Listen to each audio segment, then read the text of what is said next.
contributing?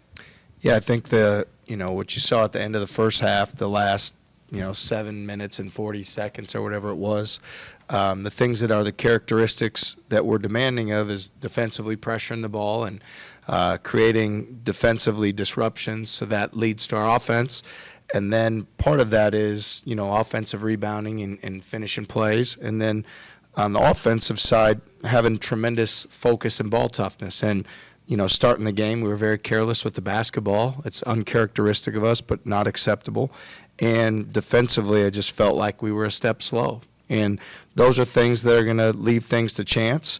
When we're at our best, it's doing what you said. It's getting after people. It's getting up and down, open court, making plays for one another in the paint, and then cleaning up on the glass. And when we had success today, it was the result of doing those things. What did you see from Brant Chatfield, especially in those early couple of minutes when it was a bit of a slow start, to kind of just spark some things with a stop or a rebound? Yeah, he gave us great energy. Ball screen defense, he was very early to the play. Activity level was good. Felt like he was, flying around and creating energy, and it allowed us to generate some of the steals. When you're aggressive like that at the point of the screen with the pick and roll, now other things guys can – if you put out that fire, essentially, now there's guys can be more active in other positions. And Brant was really good pick and roll defense. He was great, and then he was good on the glass. What were you sensing from the guys that led to the uncharacteristic sloppiness over the first 13 minutes? Because from that point, I think at a timeout there, 20-2 run, and you guys took full control from that. Yeah, I think that certainly when you have a quick turnaround and, things that they were doing defensively, they were keeping two players to the basketball and then taking a help defender and clogging the paint. And we weren't patient enough.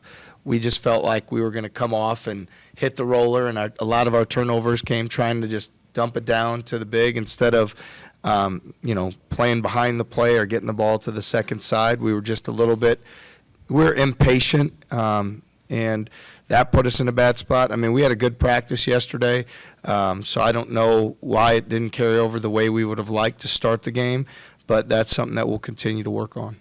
And another, mark of a winning team is Kurt and Taman are combined 0 for 9 from 3 after as good as they were at Iowa, but Taman still did Taman things. Kurt had 6 assists in 23 minutes. Is that, the encouraging part of that those guys continue to do what they always do if it's not falling? Absolutely, and that's, points are going to come and go. I mean, we're fortunate to have, some depth and got, multiple guys that can score the ball.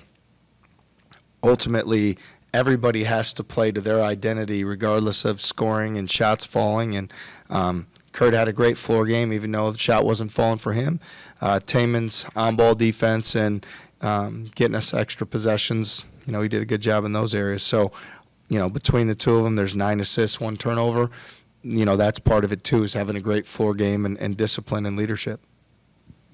The guys have finals this week, but what's the value or, added importance of this is probably your last real stretch of practice before you get into that grind of the Big 12, assuming the guys go home for Christmas? Yeah, certainly tomorrow's a big day academically for our guys, and we told them to put all their focus on that, whether it's, studying or finals or finishing projects, the things that you have, because that's extremely important. And, we hold our guys accountable academically the same way, and yet, as we do that and the week moves forward, we do have some times to have some great practices. And I told them on Wednesday, we want it to feel like it's 2 games in a week, and Wednesday is going to be, one of those days we can get some real live situations and some work in. I didn't get far past that, but to your point, I know that, once you're to get back from the holidays, that you're right into it. And then with 20 league games, after the 30th, man, they come at you fast. So, you've got to blend practice and rest. So we're gonna spend a lot of time this week on areas where we can get better. Thanks, everyone. Thank you.